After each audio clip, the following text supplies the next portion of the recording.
ప్రజలకు ఉపయుక్తంగా నిలిచే అభివృద్ధి పనులను సకాలంలో పూర్తి చేయించేందుకు అధికారులు చొరవ చూపాలని నిజామాబాద్ పార్లమెంటు సభ్యులు ధర్మపురి అరవింద్ సూచించారు. సమీకృత జిల్లా కార్యాలయాల సముదాయం సమావేశ మందిరంలో మంగళవారం ఎంపీ అరవింద్ అధ్యక్షతన జిల్లా అభివృద్ధి సమన్వయ మానిటరింగ్ కమిటీ సమావేశం జరిగింది. Nizamabad urban MLA Dhanpal Suryanarayana, collector T Vinay Krishna Reddy తదితరులు పాల్గొన్నారు. కేంద్ర ప్రభుత్వ నిధులతోటి వివిధ శాఖల ద్వారా చేపడుతున్న సంక్షేమ అభివృద్ధి కార్యక్రమాల ప్రగతిపై సమావేశంలో చర్చించారు. గత సమావేశంలో తీసుకున్న నిర్ణయాల అమలును సమీక్షించారు. ఈ సందర్భంగా ఎంపీ మాట్లాడుతూ కేంద్ర ప్రభుత్వం మంజూరు చేస్తున్న నిధులతో జిల్లాలో అమలవుతున్న వివిధ పథకాల వివరాలను పూర్తి స్థాయి గణాంకాలతో పక్కాగా అందించాలని అధికారులకు సూచించారు.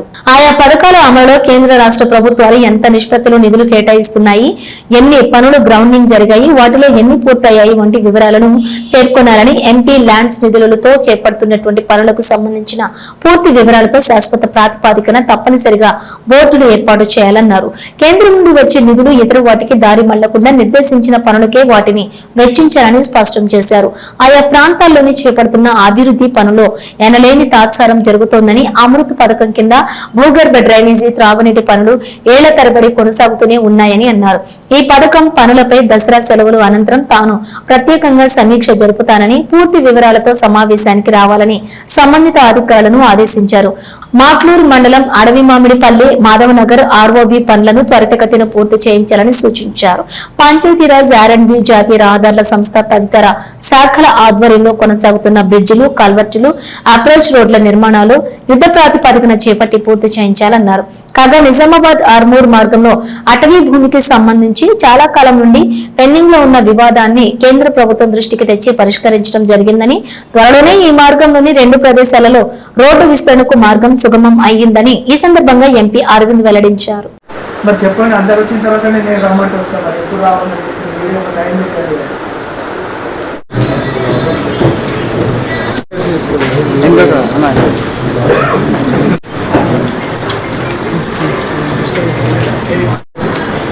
వేదిక పేరున్న శంకర్ జీవో కార్యక్రమానికి ఆదరణ మనకి లాస్ట్ ఇయర్ జరిగిన ఏటీఆర్ ఫస్ట్ డిస్కస్ చేసిన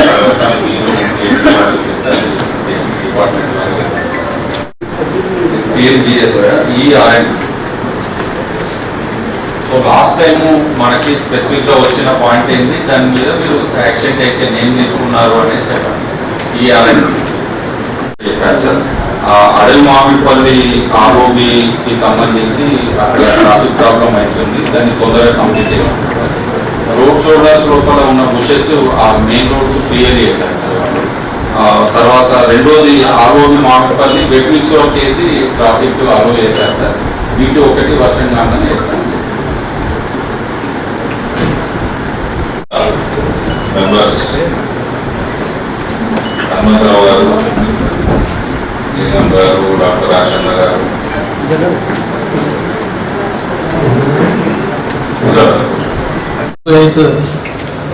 పిఎఫ్ఎంఎస్ లో కూడా కుకింగ్ కాస్ట్ కావచ్చు, సిసిహెచ్ హానోరేరియం కానీ అన్ని కూడా పేమెంట్స్ అనేటటువంటి జూలై వరకు అయిపోయింది సార్, క్లియర్ అయిపోయింది సార్.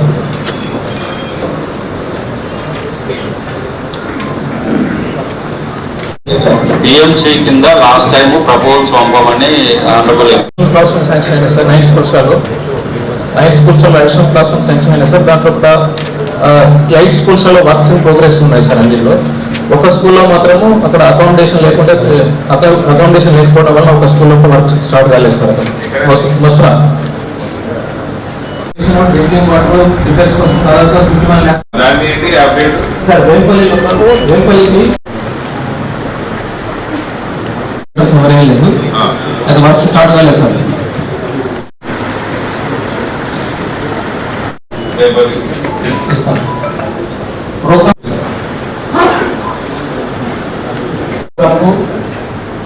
వరిపాట ప్రోగ్రామ్, స్కూల్ గ్రాంట్, వాళ్ళకి disabled day celebration, green school, echo club activities, TLM grant, ఈ మ్యాథ్స్ సర్కిల్స్, సైన్స్ సర్కిల్స్, ఈ డిఫరెంట్ ప్రోగ్రామ్స్ కోసం self defence, cultural sports different activities చేయడం కోసం అమౌంట్ వచ్చింది సార్. దాంట్లో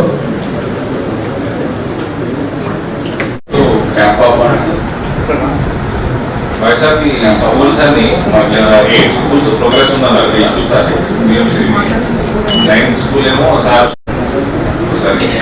రౌండ్ చేశారు ఈసారి select Propose that 10 lakh fruit bearing species should be raised in Nizamabad, sir, and they should be maintained well, so that a lot of food produce is also produced and monkey menace also can be controlled.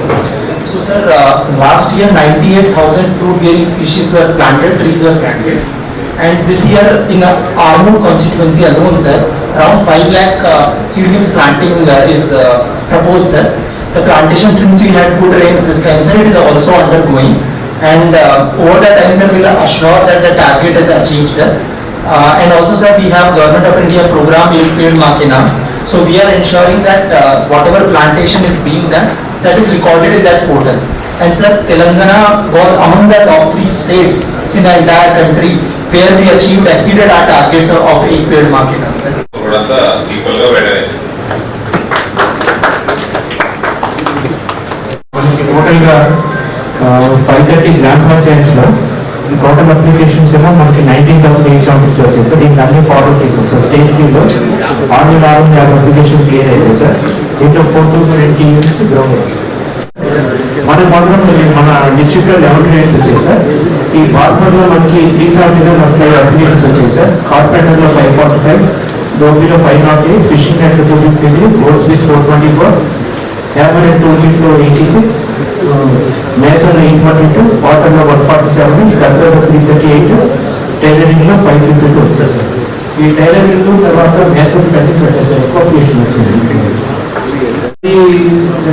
Sanction కూడా వాళ్ళు proposal 7,200 వచ్చేసారు. నల్గొండ కామారెడ్డి ఏమో తక్కువ వచ్చేసారు. 5,800 తక్కువ sanction చేశారు.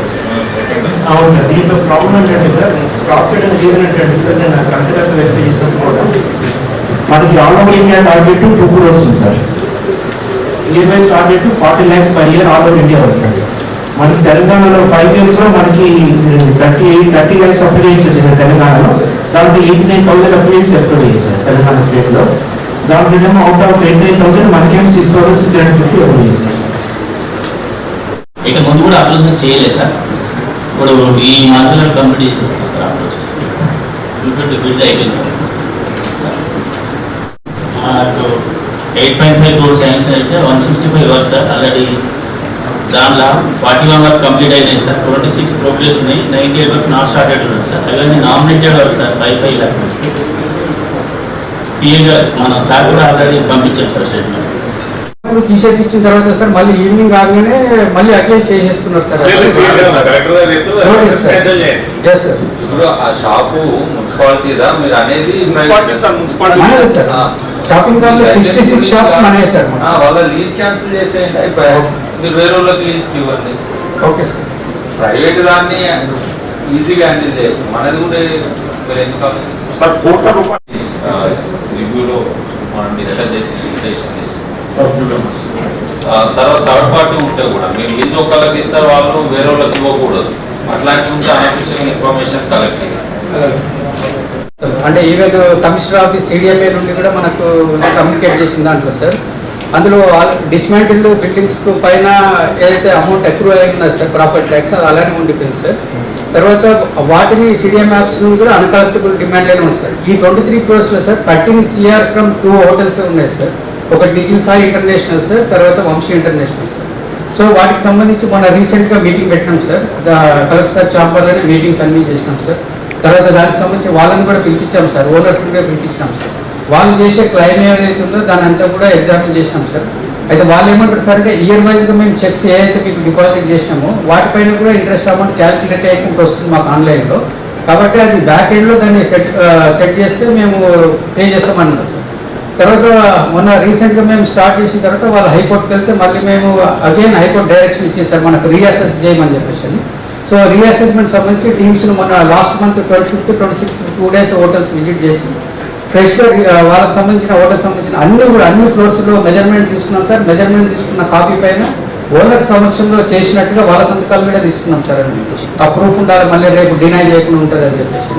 So first అయితే మేము ఇప్పుడు ఆఫ్లైన్ ఎక్సర్సైజ్ చేస్తున్నాం సార్. అది క్యాల్కులేషన్ చేసిన తర్వాత ఎంతైతే వస్తుందో సార్, తర్వాత వాళ్ళు సబ్సిక్వెంట్గా ఎంత పేమెంట్ చేసారో అనేది కూడా ఆ చెక్స్ ఎన్ని డిపాజిట్ చేసిన క్యాల్కులేషన్ తీసేసి ఇక్కడ నుండి CDMA ఆఫీస్కి రాపించి సార్, తర్వాత అక్కడ నుండి CG సెంటర్ ఫర్ గుడ్ గవర్నెన్స్కి రాపించి బ్యాక్ ఎండ్లో అదంతా రెక్టిఫై చేయడానికి ప్లాన్ చేస్తున్నాం సార్. ఈ ఎక్సర్సైజ్ కంటిన్యూస్గా రివ్యూ చేస్తున్నాం. మేజర్గా కొన్ని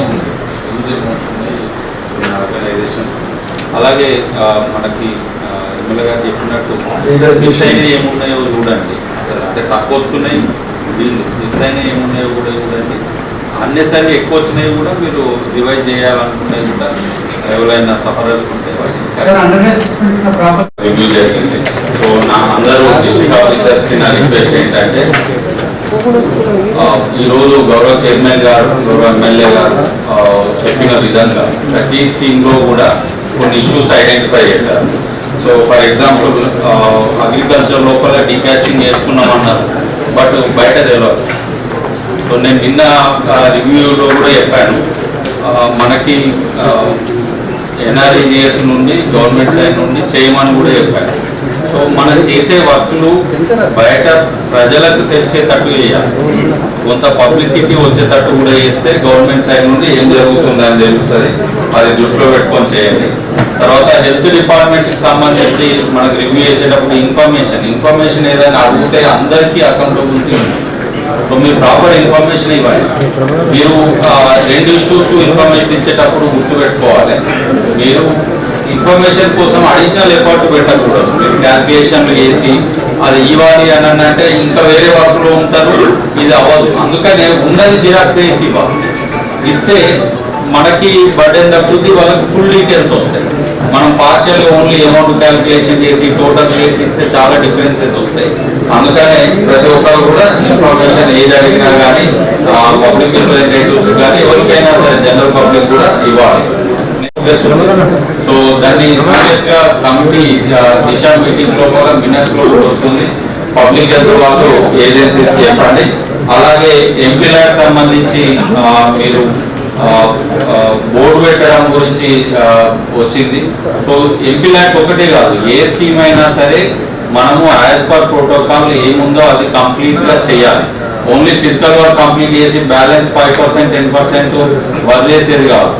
మీరు అందరూ ఒకసారి ఆలోచిస్తే కూడా తెలుస్తుంది. పేమెంట్ చేసేటప్పుడు అన్ని కాంపోనెంట్స్కి వేస్తాం. మెయిన్ వర్క్ 90% అయినా పేమెంట్ 100% చేస్తాం. అంటే మిగతా వర్క్ జరగకుండా చేసుకున్నామా అనేది కూడా మీరు ఇంజనీరింగ్ డిపార్ట్మెంట్ చూసుకోవాలి. నేమ్ బోర్డ్స్ కానీ ఎవ్రీథింగ్, లేబులింగ్ కానీ ఎవ్రీథింగ్ పర్ఫెక్ట్గా ఉండేటట్టు చూడండి. తర్వాత NFBA పబ్లిసిటీ కొంత అన్ని డిపార్ట్మెంట్స్ నుండి ఇవ్వండి. సో ఇవన్నీ సార్ ఈరోజు మినిట్స్లో ఇంక్లూడ్ చేసి మేము ఫాలోఅప్ చేస్తాం సార్. నెక్స్ట్ రివ్యూ కూడా వీటి మీద యాక్షన్ టేకే రిపోర్ట్తో పాటు మీ ఇన్స్ట్రక్షన్స్ ప్రకారము అన్ని డిపార్ట్మెంట్లో కూడా మీ ఇన్స్ట్రక్షన్స్ ఫాలో అవుతూ ఈ స్కీమ్స్ అన్ని ముందుకు తీసుకెళ్లే ప్రయత్నం చేస్తాం sir. Thank you sir. Central fund deposit చేయాలి, అది రికమెండ్ చేద్దాం, రిజాల్వ్ చేసి రికమెండ్ చేద్దాం. లేకపోతే డైవర్షన్కి మనం ఆస్కారం ఇవ్వకూడదు, సెంట్రల్ ఫండ్ డైవర్షన్. సార్